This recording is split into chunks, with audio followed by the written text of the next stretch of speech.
Very excited to have you today, Miss Love McPherson, Mrs. Love McPherson. Let me get it right. Known to me as Auntie, like super celebrity relationship expert, my relationship counselor, radio host, TV, you do it all. And of course, I love you to pieces. I had to have you on because it's like, what do we do, Auntie? It is a pleasure to be here. You know, I love you, first of all. Love your platform. Love what you're doing. Girl plus God fan, all that. Okay, all that. So let's talk about relationships and business. I think for me, as a radio personality or media personality, I kind of convinced myself early on, like, okay, so it looks like the women who are super successful in business and media, they're not married. So I kind of have to choose one. Like, why is it so hard for us? And I guess especially now with where we are, to find relationships that work. You know, the thing about it is, it's not that you can't be successful and married at the same time. What ends up happening, I find, is that a lot of singles are moving in an area where their sweet spot, like in areas where they can control the outcomes. They know they can control the outcomes of their business. If they work hard enough, brand well enough, they can control the success. If they can do other things, and there's areas that you can control, you jam it in, you get your accolades, you get your affirmations. What you can't control is somebody's heart, whether they will choose you, whether they will be true to you, whether they will love you. And therefore, what happens is the fear comes in and they feel like, I have been broken too many times, and it breaks down my self-esteem because I'm wondering how I'm able to jam in all these areas of my life, be admired in all these areas of my life, and be pitied when it comes to relationships. So they stay away from it. You're getting a little too close to home now, Auntie. Keep going. This ain't personal. This is for everybody. How do you find a balance though? Like, how do you navigate trying to find a good relationship or really just show up as your best self while you're also trying to give your all to a business, start a business, or even if you just want to be successful in your career, it's like, how am I supposed to do this? But I got to do this too. You know what, the thing about it is, it's a two-part way that you have to stay successful in both and the work-life balance. What you have to do is this. First of all, you have to set your values. What is it that you value? If you value relationships, if your goal is to be married or be in a committed relationship, then you have to realize it's going to take just as much work as your business. You value business, you value growth, you value success. So what do? You put all types of hours, days, whatever the case may be. You study it, you get all the skills you need, even stuff like technical skills that you never thought you would need in life. You have to go get them. Mathematic, accounting skills you never thought you'd have to go back to. You have to go back and refresh yourself in order to be successful, and the IRS don't come at you and things like that. So what do you have to do in relationships? You have to do the same thing. Because you hear me say all the time, and I always rehearse this, love and relationships are two different things. And so if you just sit and don't cultivate, don't perfect, don't master your relationship skills, the fact that love, you are merging the two. I want to be in a relationship. Do you know how to be in a relationship? Do you recognize a healthy relationship? Who taught you how to be in a relationship? Were they successful? Did they even have any skills? What are your communication skills? What are some do's and don'ts in communication? How do you resolve a conflict without hurting anybody? How do you bond correctly without fear and avoidance? What is your bonding? What is your attachment style? What is it? So all of those questions that I'm asking you, what are wounds and traumas that actually trigger you? The more self-aware you are, the more you will be able to get in a relationship with someone and be successful, because immediately you'll say, oh, this person triggers me. I already know that because of my past, anything they do in that area will actually add trauma to existing trauma. And so I'm trying to manage that so I don't need to be in the midst of that all the time. But if you haven't stopped in self-accept, you just keep moving forward and you looking for somebody who'll make you feel good. Well, feel good lasts for a minute, but relationship lasts forever, okay? When I met you, I was like, they're telling us we had this relationship expert coming on the show. I was remember. out of a bad relationship. I was like, I ain't trying to deal with that. And it was like we had this connection and you pulled me to the side. I was fighting against, I was like, no.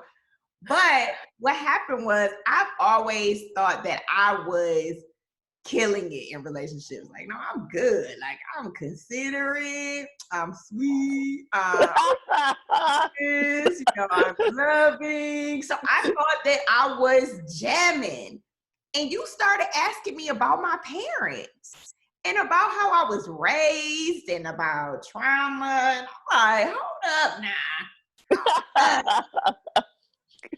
I didn't realize then, and that probably was 2 years ago now, how much my parents and my childhood was affecting the way that I was showing up, not just in a relationship, but for myself. And so what I love about your work and what you do is that you really are teaching people, like, from the inside out, how to be whole, to show up better, in relationships. So talk to me about, like, finding out who you are before trying to, just jump into a relationship. One of the things that and I know is that we're not about parent bashing. But we have to see what happened when we were in our childhood. Our parents could have loved us. Once again, love is not the issue. They love you. They sacrifice for you. They give to you. But that doesn't mean they have great relationship skills with each other. And as you watch them, you develop their relationship skills with each other and also with you. And so when we lack relationship skills, we will pass down faulty and dysfunctional relationship skills, and we will also come in with coping skills. Because even when you see that something is wrong and you feel something is wrong, you will create something to cope with that. So when you see it happen again, you'll cope with that. Avoidance, not flight, arguing, or just people being disposable. Whatever you did to cope with whatever pain you were going through, you'll reach for the same painkiller. You go into a relationship, and now what happens is this person is being injured by the coping skills you developed for people who were hurting you. You got to learn a new way of doing things, but it has to be very intentional. You can't put all your energy on your business. You got to come back because you value relationships and say, hey, I got to do the work. I got to learn some skills in order to even be in a relationship. This has nothing to do with you. It has nothing to do with your parents. Compassion on your parents. Compassion on yourself. It has to do with, hey, you serious about this? Well, let's get busy. Now, I was a runner, so my way of coping was like, I'm out of here. Thank you so much, but no. And a lot of times when it was time to run and you wanted to run, and I would make you face the staying in the room, staying present, it would be painful because you had never stayed present. And so it would be either you're going to be upset with me and run from me because I push you to be your best, just like you probably have people in your membership you push to be their best, and they feel so fearful and full of anxiety because it's taking them to the next level and there's no certainty with it, and they have fear of failure. All of those things that you feel in business when you're taking it to the next level, you can feel in relationships when you're taking it to the next level, when you're taking self to the next level. You just don't know what this feels like, but you got to trust the process. Trust the process. Hook up with people who know what they're talking about. follow the process, and watch the success happen. So I think that one thing I told you for sure was that going through the counseling process and healing, really getting to know myself, and all of that helped me grow my business. It helped me grow my money. It helped Yes. all areas. So it was like, I just wanted to have a good man. And Yes. I looked up and was like, well, the man didn't work out, but here's some more money. And that man may have not worked out, but relationship itself, you are much more secure. Why? Because now you can have relationship with your clients that's different. You understand yourself, you're self-aware, you understand how to work with your vendors better, because you'll spot different things and not take it personally, not become offended. You know when you're ready to give up, you know what triggers you. So that self-awareness of what happened, what are your what do you fear, and things like that. Even the patience that's required, the compassion with your people who work with you, the taking in consideration of their wounds, like, are they fearful of messing up? All of those things are incorporated in business, but you get those skills in relationships too, if you will dare to learn them. So we talked for my podcast that was about student loans, and you were throwing out some stats about the struggle of money and debt in relationships.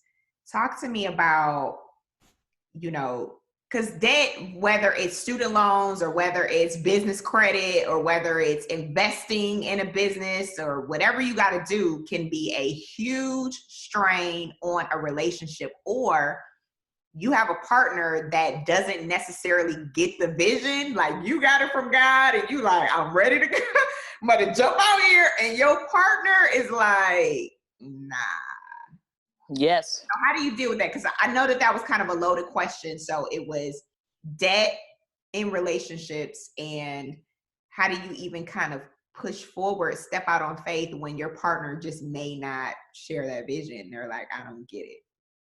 The truth is that people, when you look at the statistics, they really don't want somebody necessarily with a bunch of debt. And they were looking at that as like a felony. They were feeling like if you are loaded down with student loans, it is the same as you walking in there with a felony on your record. And so that's pretty shocking that people feel like, I think I've been broken up with. Relationships have ended because of my student loan debt. I have ended relationships because of people's student loan debt. Why? Because of responsibility. It's like, this is added burden, added anxiety into the relationship. And finances is one of the top 4 reasons for divorce. So if you can't get that, now here's the thing.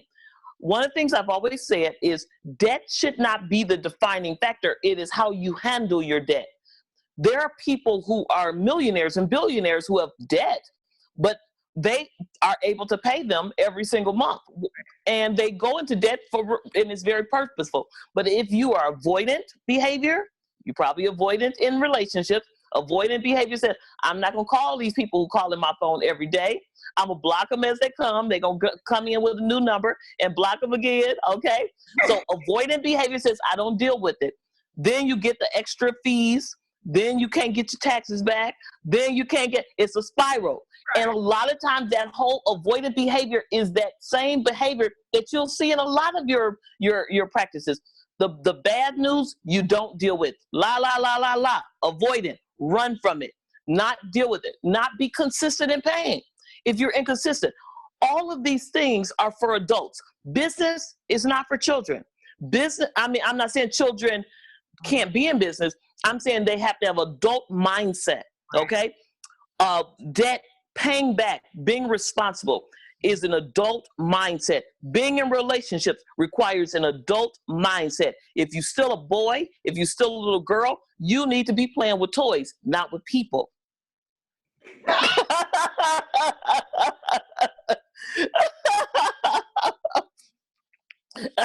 you feel today? Go to the playground. Don't come to my house. Okay. A celebrity relationship expert. You are running some high level businesses here. So you can talk to us about you having a successful now 30, how many year relationship? It will, on the May 6th, it will actually be 37 years. 37 years and successful businesses. Yes, absolutely. And well, you know what? I have been an entrepreneur for about 30 years, actually, in different businesses. And during that time, I had to understand when it was time to shift. Okay. My businesses evolved. I've always worked with families, but it started off with youth. Then it evolved into their families, their parents. And so, but I had to know when I was shifting. And so it's been successful the entire time. But as far as having a full-time job, I haven't had one in probably 20 years. I know we touched on the money part and the debt part in the relationships, but I want to go back to what you do when you have a vision. And this is for people who are in a relationship, married, and you're trying to do something, but your partner just isn't with it or they don't understand it. How do you navigate a relationship when you two are on, two different pages with that? Because sometimes people get in relationships and it's like, I knew you to be the person who went to work every day. I knew you to be the person who did like this. But we grow. So it's like, now I'm ready to start my business and you're not supporting me. So here's the thing. And that is actually a very excellent question that I often don't get. But I actually get it in my sessions between the couples. So this is a very good question. What ends up happening is this: people feel baited and switched. They feel betrayed.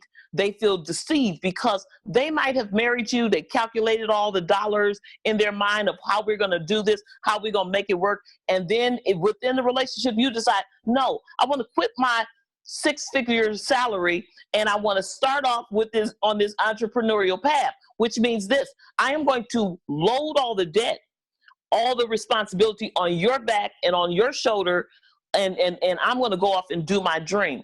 Now, let me tell you something.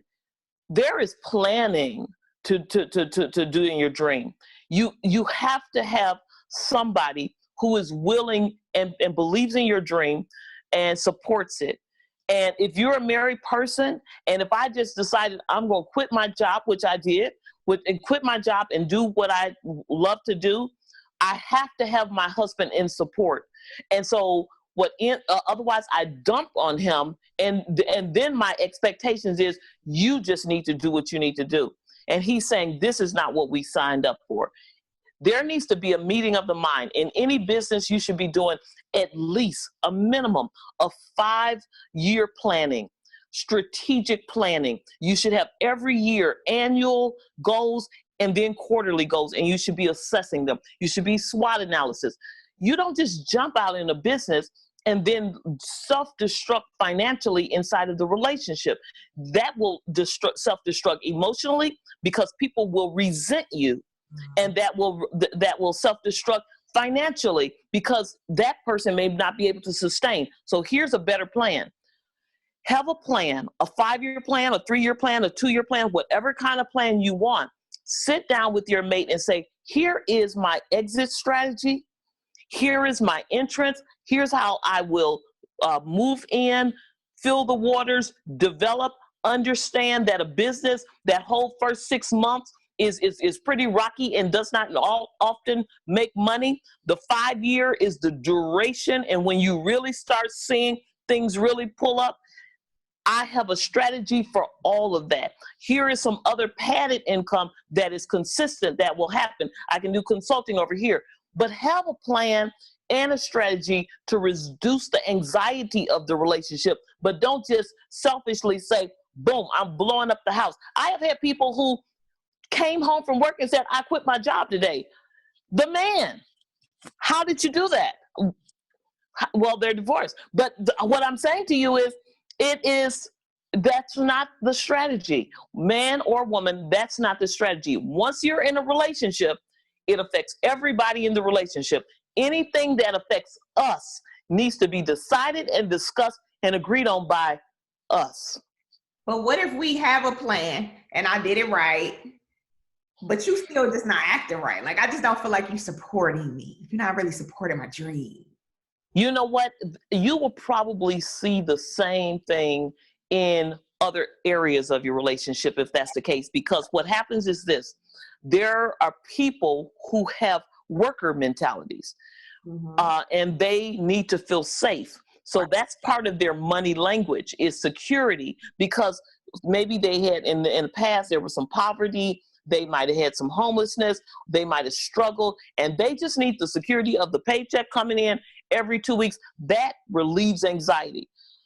And some people like yourself and myself, who may have had fathers who were in business, it doesn't seem as risky to us, because what is we learn by what we see. So it was a way of life. It was normalized being an entrepreneur, even though it might not be consistent income coming in. We just saw that it worked out. So it's less risky. But to somebody who's never seen it, it can feel risky and bring anxiety. So they may resist you. You need to deal with the fear underneath, rather than them supporting your business. You understand? The thing is not the thing. You're dealing with it on a business level when it's actually an emotional security level. Thing is not the thing. Yes, the thing is not the thing. You're arguing about the wrong thing. It's too vulnerable to say, I fear, that we're just going to, be poverty. And sometimes they're not even aware of it. They're not even aware that, hey, this thing is bigger for me than I really knew. But there's trauma. Your body remembers the trauma, but you don't. Did you see that movie Acrimony? Yes, I did. So now, a lot of thoughts about that movie. So, Taraji tried to hold on. I mean, she like, cool, I believe in your invention, but don't know. Until it was just too much. She was drained. She was tired. And then, of course, for the people who haven't seen it, the man meets a new lady. She put him in position. Boom. Now he a multi-millionaire. Is it like some people just are better to help you in relationships and some aren't? Like, well, no, I really believe that in a real life setting, that was, the man was being inconsiderate to the woman, because the woman was not built to handle all of that stress and to be stripped of everything she had. I think the investment was very great, and it was greater than she should have had to invest for his dream, especially if at any point the defined roles are that you're the provider, and then we flip the roles and I am the provider. I am the sole provider, and not only am I the sole provider, but I am the one who is losing my parents' properties that they've worked for. I'm losing my inheritance, all because of your dream. I am losing everything because of your dream. That's a lot to believe in. And so here's the thing. You can, when I said, let's see how we're going to phase this thing in. So he could have been working on his stuff. It would have taken a longer work on it, but you bring in a certain amount of income. Okay, you can't bring in a big amount of income. I'll work with you on that, but you bring in something. I don't lose everything just because of love, because I'm believing in you. When the day is over, I still have to eat. We still have to live. I still have to look my parents in the face, who went to and purchased and made payments on this house for 30 years. Right. You understand? So you respect your family, you respect their labor, you respect what they have done, and I don't think that that's the wisest thing to do. I don't think that should have been the arrangement. I think he had more responsibility and less of, you should have just believed in him, because then you could be living like that. No. Mm-mm. So I asked you that for a reason, because I know personally that, when I come to you, if I didn't see the movie, something on social media, you are always like, no, let's break this down for real. Whether it be Love is Blind, a movie like that, which is saying like, girls suffer before you get to the treasure, or even things like, you know, Sierra and Russell's prayer, like, this is what you got to pray to get a man, girl. And if you don't do this, you won't get your man. And I love that you're always like, we got to stop telling these lies because it's not helping us get to successful relationships. Talk to me about we talk our own experiences, and we act like everything happens that way, but everybody's upbringing didn't happen that way. Everybody's fears and traumas don't trigger that type of response. And so you can't just say, I have a dream and I'm working years and years, like with the acrimony, or just all you got to do is pray for this man and he's just going to show up. You can't control anybody's heart. You can be in a whole relationship and a whole marriage and still you're not going to control his heart. You can't go inside of somebody's heart and say, oh, I see it says I love you. No, you won't. You can't control that. The only thing you can control is if you love you. And so you have to be okay. Relationships are just like business. You love it, you're passionate about it, you take the risk, it can work or it may not, period. And in business, after it fails, do you say, I'll never go try to make money again? Or I'll never start another business. That's the worst thing. Businesses just don't work. Yes. No, businesses work. What did you learn from that failed business? What did you learn about how to do this? How can you apply the things you learned to the next business? Same with relationships. What did you learn in that relationship? What did you learn, first of all, about yourself? What did you learn about your triggers? How did you grow?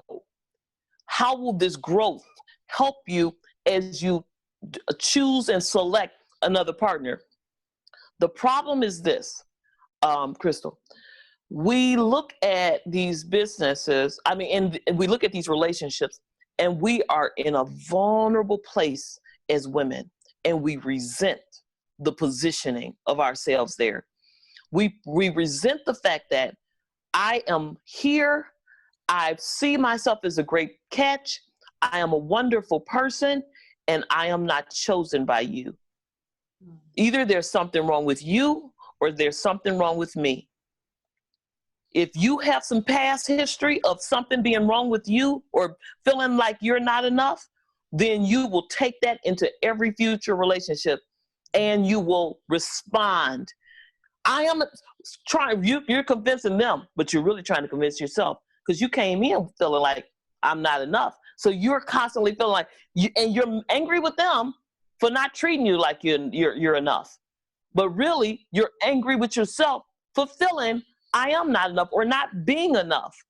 You got to resolve the inner conflict of the little girl, the wounded child, the wounded boy saying, I am not enough. I fear rejection. I fear abandonment. You got to resolve that wounded child and the intellectual self that says, I'm good enough. I am a beautiful person. I have a good heart. You have to resolve that and come as one, because a double-minded person is unstable in all their ways. So that person will say, sometimes that person, my mate just goes off on me. Their response is over the top. And what you have to do is bring yourself back in, resolve the inner conflict, make sure that you are not dealing with some past issues that cause you to have unreasonable expectations of them and unreasonable expectations of you, that you fear that you will be rejected, that you fear that you will be unloved, that you fear that this thing is going to end because of past wounds, childhood wounds, other relationship wounds. All of that got to be cleaned up so you can go in with confidence. Confidence. Ooh, I don't even have anything else to add. You just I'm cracking up because, I'm so used to being in a radio studio and like working at home, like my air just came on and it's loud. I'm like, Lord help me, please. At home lifestyle. But thank you so much, Auntie. Talk to me about the workplace, which is your online membership where people could come and do the work. What is the work and why do we got to do it? Okay, so when you're in a relationship, there's 3 types of work: my work, your work, in our work. If you're not in a relationship, we have one type of work, my work, right? So whatever status you are, there's work to be done. What is the work? The work is working on resolving those inner conflicts that I just told you about, working on getting those skills that I talked about in this podcast, working on knowing how to have a relationship with yourself first and with others second. All of that requires work, and I have the perfect platform for it. You can either do it individually, as a couple, or as a group. If you want to do it individually or as a couple, one-on-one with Love McPherson, or as a couple with Tony and Love McPherson, you can go to lovemcpherson.com. If you want to do it as a group, every Tuesday night online, even before COVID-19, every week we gather as a group. You're anonymous. You can come in under whatever name you want to come in. You can ask questions as I'm teaching, and I walk you through the work that you need to do on yourself for relationship and for healing. That is www.dothework.today. Now, listen to what I said. Do the work.today, not com. Today. You need to do it today. Yes, today. Go right now. www.dothework.today. But follow me on all of my Instagrams and all that kind of stuff. Love_McPherson. Love McPherson everywhere. Love McPherson everywhere. I love you. Give me a virtual hug. Let's rock. Come on, rock with it. And the best part about the workplace is that she sings at the end. She does a song at the end. Yes, we take requests. Edges left and right. So your life on the workplace, get your relationship life, get your life yourself together. Follow her, and I'm gonna have all the info in the info box, so you're gonna be good. Wonderful. Instagram and how they can sign up for the workplace and all that good stuff. Thank you so much. Been my pleasure always. Nisi poo poo. Comment, like, subscribe, follow Love, give this video a thumbs up. Where's your thumbs, Auntie? Give me a thumbs. Yes, give this video a thumbs up.